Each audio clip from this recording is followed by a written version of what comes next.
Welcome to Samba Samba. Enjoy the video. You start by confirming your workspace.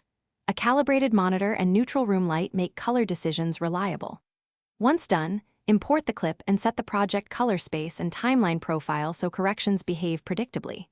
Make a primary node now and adjust lift, shadows, gamma mids, and gain highlights, or use shadows/mids/highlights controls.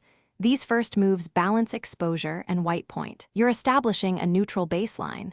This makes later creative changes faster and more accurate. Now refine using scopes. The waveform confirms luminance, vector scope reveals hue bias.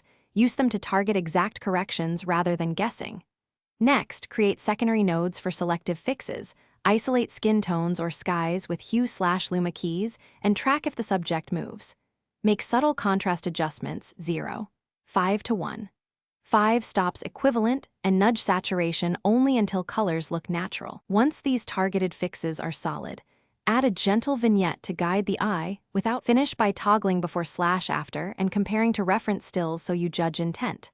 Once done, render a short test clip and view it on several displays, phone, TV, and calibrated monitor, to ensure consistency. If you encounter banding, reduce aggressive contrast, add subtle dither or a tiny blur.